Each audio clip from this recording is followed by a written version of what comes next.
So, I 24 girl have always been the type of person who needs to stay busy. I cannot just sit around doing nothing, it makes me feel restless, like I am wasting time. I have a full-time job as a software engineer, which I love, but I also do freelance coding on the side. It is something I genuinely enjoy, and I have always liked having a side hustle to fill up my free time. Some people unwind by watching TV or playing games, I unwind by working on side projects. It keeps my mind engaged, and as a bonus, it earns me extra income. For context, my full-time job pays me around $40 an hour when you break it down. But in my freelance work, I set my own rates, and I charge $60 an hour because I have specialized skills that are in demand. That is what my time is worth to me. Over the holidays, I was staying at my parents' house for Christmas vacation. They live in a really rural area, like, middle of nowhere kind of rural. If I wanted to go anywhere interesting, it would be at least an hour's drive, so my plan was to spend my free time working on my freelance projects. I was already ahead of schedule, so it was not urgent, but I figured it would be a good way to pass the time. My cousin, let's call her Amanda, was also staying at my parents' house with her husband, let's call him Mark, and their 3 kids, all under the age of 10. I had known ahead of time that she would be there, and I did not mind. I do not spend much time around kids, but I like my cousin well enough, and I figured it would be nice to catch up. A few days into the trip, Amanda and Mark pulled me aside and asked if I could babysit their kids for 3 full days so that they could go visit some old friends in the area and have some adult time. I hesitated, because 3 full days sounded exhausting, and I had already planned on working on my freelance projects during that time. I was not in a rush, but I still did not want to just drop everything. Babysitting is not something I have a lot of experience with, and watching 3 young kids by myself for multiple days sounded like a lot. But before I could even really answer, Amanda said, "We'd be happy to pay you, of course." That made me pause. If I was going to be working anyway, I might as well get paid for my time, right? So I asked her how much she was offering. She kind of waved her hand and said, "I don't know, what do you think is fair?" Now, this was a tricky situation. Because while I did not think babysitting should be priced the same as my freelance coding work, I also knew that watching 3 kids, especially when I have no experience, would be more exhausting and stressful for me than sitting in a quiet library and coding. So I thought about it for a second and said, honestly, I would need something close to what I make in my actual job for it to be worth it for me. Amanda frowned and said, "Well, how much is that?" I told her that my freelance rate was $60 an hour, but I did not expect that for babysitting, so I would be willing to do it for $35 an hour. That was still below what I make at my full-time job, but it felt like the bare minimum I would accept for doing something that I knew would be stressful and difficult for me. And that is when everything blew up. Amanda's eyes went wide, and she said, "Are you serious?" I nodded, and she immediately started going off about how that was an absolutely ridiculous price to charge for babysitting, that I was being selfish and entitled, and that I was trying to take advantage of her just because she did not have any other options. I was taken aback, but I calmly explained, "Look, if I were working on my freelance projects during this time, I would be making more than that. I would be putting off my own work to babysit, so this is just what makes sense for me." She scoffed and said something like, "You really think watching kids is worth that much? That is insane. Babysitters make, like, $15 an hour, and you should know that." At this point, Mark, who had been sitting quietly, suddenly jumped in and got really aggressive. He rolled his eyes and said, "Oh, come on. You're a 24-year-old girl, you're damn near a child yourself. Your time is not worth that much." I was stunned. Before I could even respond, he kept going, "It is actually childish that you think you can demand that much money. You don't know anything about real life. Maybe when you grow up and have kids of your own, you'll see how stupid you're being." That really rubbed me the wrong way. Not only was he insulting me, but he was also completely dismissing the value of my time and my work. I was not just some random teenager asking for pocket money, I was a professional who had built up my career and my freelance business. I took a deep breath and said, "Okay, well, if you think my rate is unreasonable, that's fine. I hope you can find someone else." And then I walked away. Later, my mom pulled me aside and told me that I had handled the situation badly, that what I had asked for was offensive, and that I should have just done it for a lower rate, or even for free, as a favor to family. But honestly, I do not think I was wrong. I was not trying to gouge them, I literally priced myself below what I make at my actual job. And I was not forcing them to hire me. I gave them a number, they did not like it, and they moved on. But apparently, they have been complaining to everyone in the family about how entitled I am. Amanda keeps telling people that I refuse to help her unless she paid me an outrageous amount of money, and Mark keeps saying that I am naive and have no idea how the world works. So now I am wondering, was I wrong to ask for that rate? Should I have just agreed to babysit for way less, or even for free? Was I being unreasonable? Because from my perspective, I just valued my time fairly, and they did not like it. But maybe I am missing something. What do you think? Update 1. After that whole babysitting fiasco, the tension in the house was thick enough to cut with a knife. My cousin Amanda and her husband Mark barely spoke to me for the rest of the trip, which was honestly a relief. Every time I walked into a room where they were, I could feel the judgment radiating off of them. I tried to brush it off. After all, I had not done anything wrong, and I was not about to grovel for valuing my time appropriately. But the family drama did not stop there. If anything, that whole situation seemed to open the floodgates for even more chaos. It started subtly. My mom was acting weird around me, being short with her responses, and sighing dramatically whenever I mentioned my freelance work. At first, I thought she was just stressed about hosting everyone for the holidays, but then I overheard her on the phone with my aunt, Amanda's mom, talking about how I had changed and how she was disappointed in me. That stung more than I expected. Apparently, in her mind, I had become some greedy, selfish workaholic who cared more about money than family. Then my dad, who usually stays out of drama, pulled me aside and told me that maybe I should apologize, just to smooth things over. I stared at him in disbelief. Apologize? For what? For not wanting to spend 3 full days watching 3 children for less than I make at my full-time job? For refusing to let myself be guilted into something I did not want to do? He sighed and said, "You know how Amanda is," as if that explained everything. But then things took a turn I never could have expected. A few days later, after the dust had settled a bit, my mom casually mentioned that Amanda and Mark had ended up hiring a local teenager to babysit for them instead. Apparently, they had found someone, a 16-year-old girl, who was willing to do it for $12 an hour. My mom said this as if it was proof that I had been unreasonable, but all I could think was, so they did have another option. All that outrage, all that yelling about how I was taking advantage of them because they had no other choice, all that self-righteous indignation about how I should have helped family, and they just went out and found someone else the moment I said no. That was when I realized something: they never actually wanted to pay me fairly. They just wanted me to feel obligated enough to say yes. They wanted to frame it like they had no other choice, like I was leaving them in a lurch, when in reality, they were just mad that I did not cave under pressure. And then, just when I thought the drama was over, another controversy hit. My uncle, Amanda's dad, started telling everyone in the family that I was being disrespectful for treating my time like it was more valuable than real work. He went on this whole rant at Christmas dinner about how kids these days have no work ethic, that back in his day, people did favors for family without expecting to be paid like CEOs. I could feel my blood boiling as I listened to him talk about me as if I was not sitting right there. And then he said something that made me almost choke on my food. "You know, this is exactly why your cousin didn't want you involved in the family business." I had no idea what he was talking about, so I asked. And that was when the plot twist of the century dropped. Apparently, a few months earlier, Amanda and Mark had started a small business, some kind of Etsy-style online shop selling handmade furniture and home decor. They had been looking for someone to build their website and manage their online store. My mom, knowing that I did freelance web development, had suggested that they ask me. But instead of reaching out, Amanda had immediately shut the idea down, saying that I was too money-focused and would probably try to charge them an outrageous amount. I sat there, stunned. She had never even asked me. She had just assumed that I would demand some ridiculous rate and decided not to work with me at all. And the kicker? They had ended up hiring some random web developer off of Facebook, who had apparently done a terrible job. The website was glitchy, slow, and had terrible design. My uncle even admitted that Amanda and Mark had been complaining nonstop about how they wasted money on a bad developer when they could have just had family help them. I could not believe what I was hearing.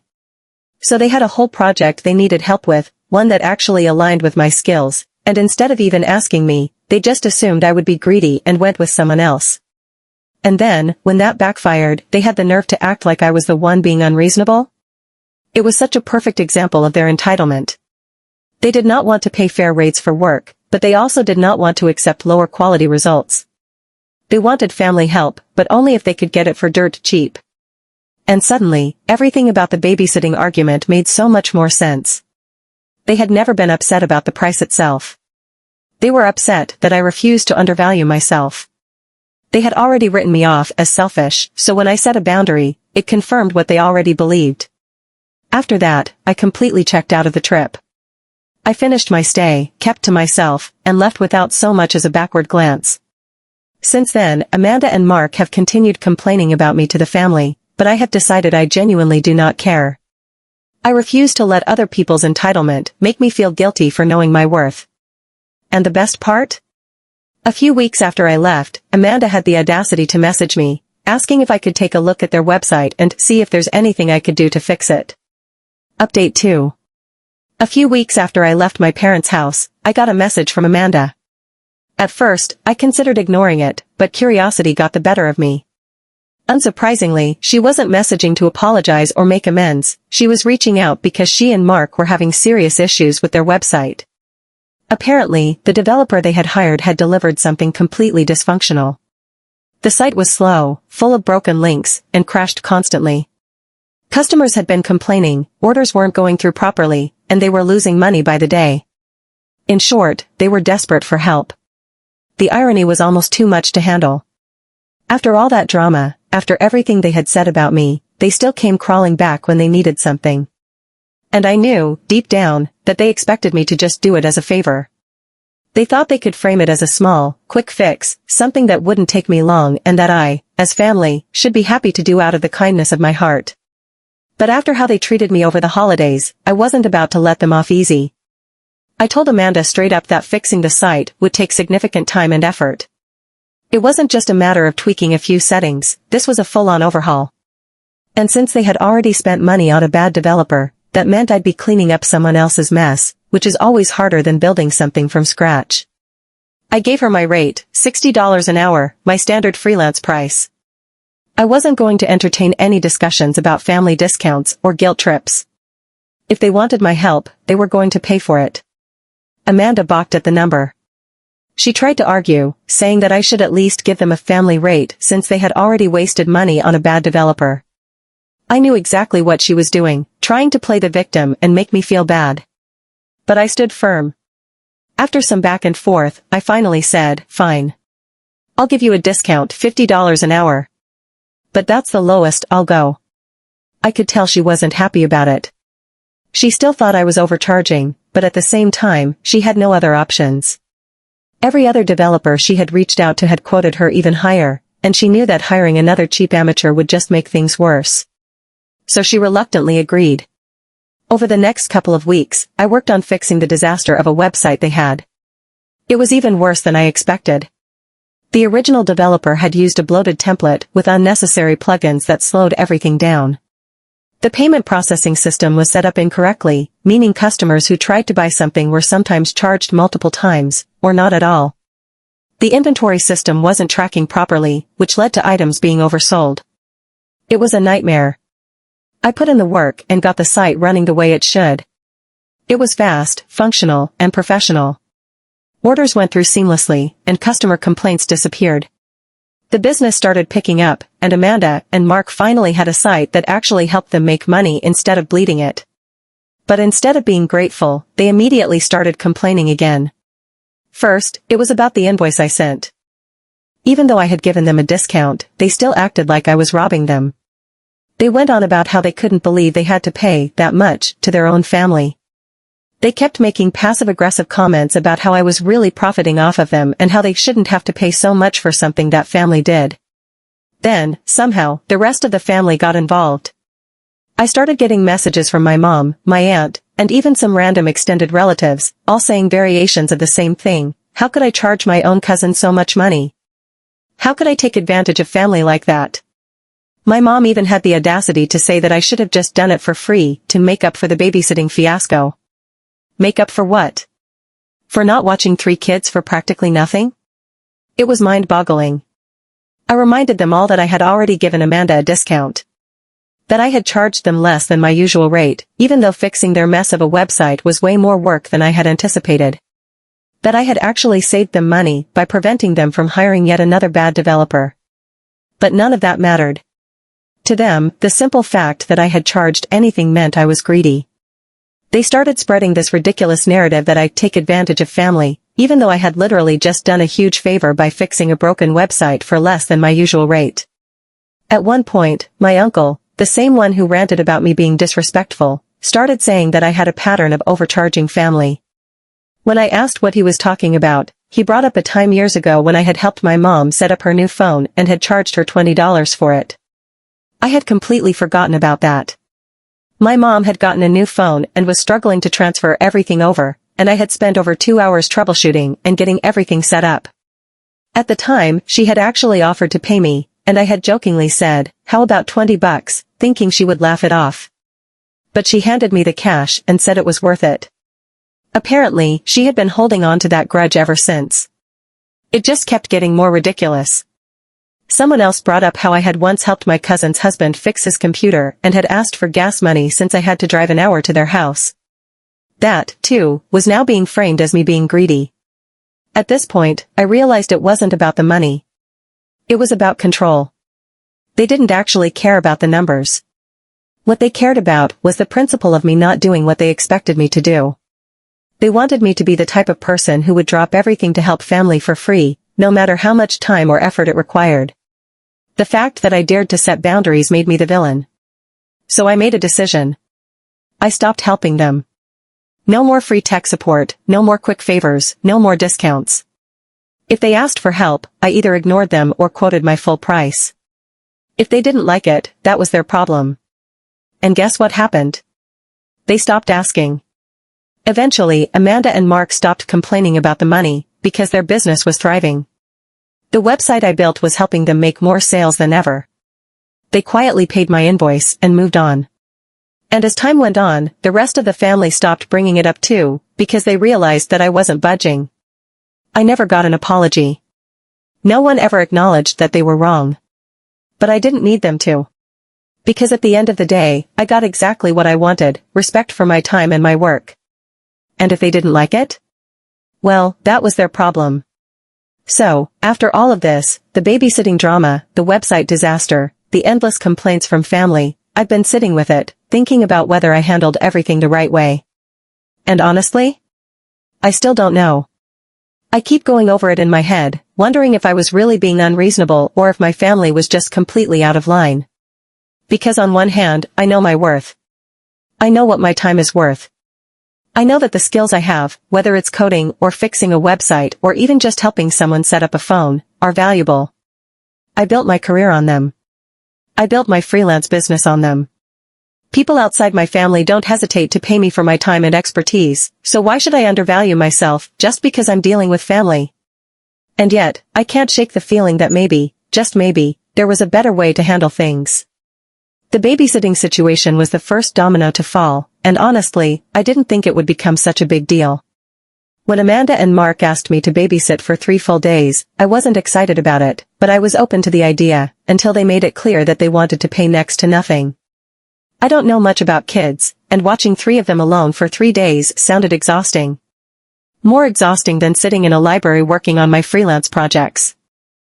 I didn't pull the $35 per hour number out of thin air. I based it on what my time is worth to me. And yet, my cousin and her husband acted like I was insane for expecting more than what a local teenager would charge. That still bothers me. I wasn't forcing them to hire me. I gave them a number, and they had the right to say no, just like I had the right to say no if they weren't willing to meet my rate. That's how business works. And yet, somehow, I ended up being the bad guy. Then there was the website situation, which still makes my head spin when I think about it. The fact that they had written me off before even asking me, just assuming I would charge too much, felt like a slap in the face. And then, when they realized they actually needed my help, they still tried to make me feel guilty for charging them. Was I really wrong to stand my ground? Because, looking at it objectively, I didn't do anything unreasonable. I gave them a discount on my freelance rate, even though I had every reason not to after the way they treated me over Christmas. I put in the work and saved their business from completely tanking. The website I built for them helped them make money. It was an investment that paid off. And yet, they still had the nerve to complain that I charged them at all. It makes me wonder, is this just a family thing? Do other people deal with this? Because I feel like there's this weird expectation that, if you have a skill, you owe it to your family to use it for free. I've seen it happen with other professionals, mechanics who get hounded by relatives for free car repairs, photographers who get guilted into doing free wedding shoots, accountants who get roped into doing everyone's taxes for nothing. And yet, when the roles are reversed, when they need to pay for a service from a stranger, they don't even blink. Why is it that people expect more from family, but value their work less? That's what gets me. My family wouldn't walk into a store and demand free furniture, because we're family. They wouldn't go to a restaurant and refuse to pay, because the owner is a cousin. But for some reason, when it comes to work that's more skill-based, tech stuff, creative work, freelancing, there's this weird entitlement. Like, because I know how to do something they can't, they think they're doing me a favor by letting me work for them. And here's the thing, I don't mind helping family. I really don't. If someone in my family is in a real bind, I have no problem stepping in and helping where I can. But there's a difference between helping and being taken advantage of. The moment someone starts acting like my time and skills don't have value, the moment they try to guilt-trip me into working for free, that's when I'm done. After all of this, I basically established a new rule for myself, I don't work for family anymore. At least, not for anything beyond tiny favors that take less than 5 minutes. If they want real work done, they can pay my full rate, no discounts, no arguments. If they don't want to pay, they can find someone else. And if they try to make me feel bad about it, that's a them problem. But even with all that, I can't help but wonder, was I really in the wrong? Is this just one of those things where I should have sucked it up and done it for free, just to keep the peace? Or is this just a classic case of entitled family members expecting something for nothing? I feel like this is one of those situations where I know I was justified, but the way people reacted is making me second-guess myself. So, does anyone else deal with this? Or is this just some kind of elaborate joke the universe is playing on me?